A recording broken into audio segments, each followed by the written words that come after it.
Brainwaves are rhythmic electrical patterns produced by large groups of neurons communicating together. Sound can influence those rhythms indirectly through a process called entrainment, where biological systems begin synchronizing to external patterns. The brain is always oscillating at different frequency ranges depending on attention, emotion, sleep state, and awareness. Common ranges include brainwave approx range common associations.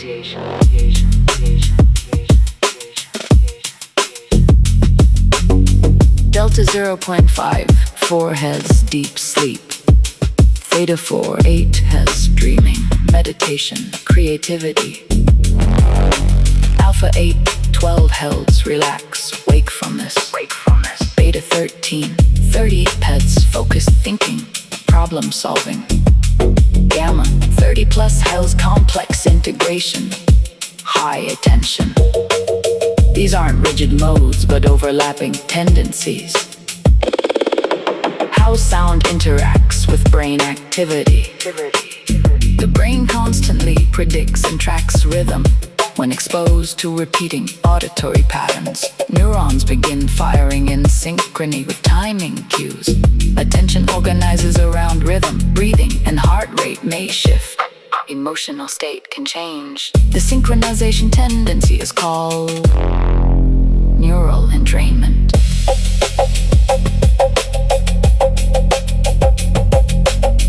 Repetition changes state. A steady drumbeat, pulse, chant, or a repetitive tone gives the nervous system a predictable structure.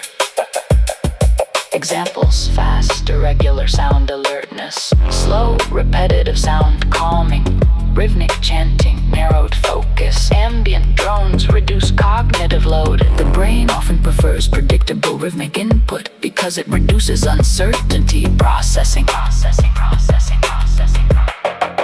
One famous example is: this happens when one ear hears one frequency, the other ear hears a slightly different one. The brain perceives a rhythmic beat equal to the difference. Example. Left ear. Two.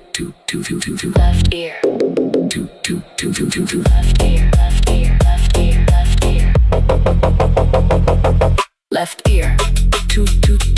200 hertz. Right ear 200 hertz. The perceived internal beat is 10 hertz. Some people use this for relaxation or meditation. Research findings: mild effects on mood and attention are possible.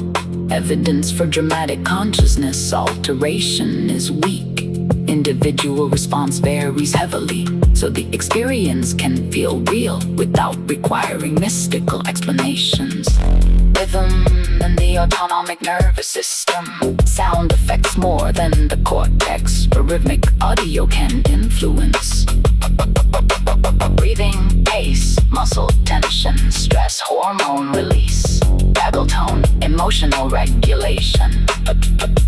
For example, slow tempo music often encourages slower breathing. Slower breathing activates parasympathetic calming systems. The brain then interprets the body as safer, so sound can change state both. One, neurologically, and two, through body feedback loops.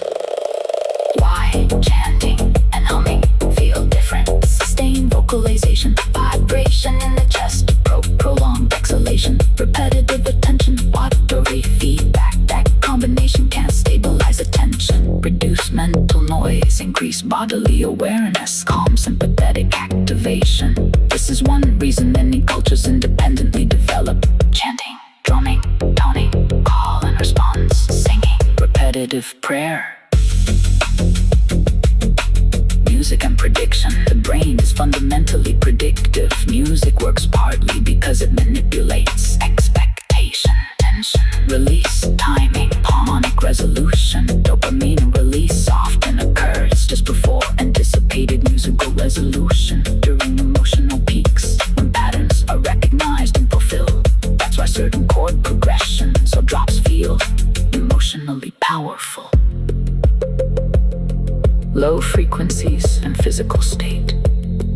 Very low frequencies affect the body differently than high frequencies. Increase physical sensation, stimulate the vestibular system, alters spatial perception, create feelings of immersion. This is why cinematic sound design and live concerts feel embodied, not just auditory. The important distinction. There's a real scientific basis for entrainment, rhythmic synchronization, music-based emotional regulation, sound affecting stress and attention.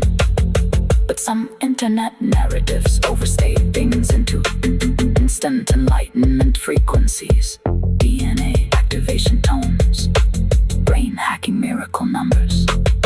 The real mechanisms are more grounded: pattern recognition, autonomic regulation, emotional association, attention shaping, physiological synchronization. And honestly, that's already profound.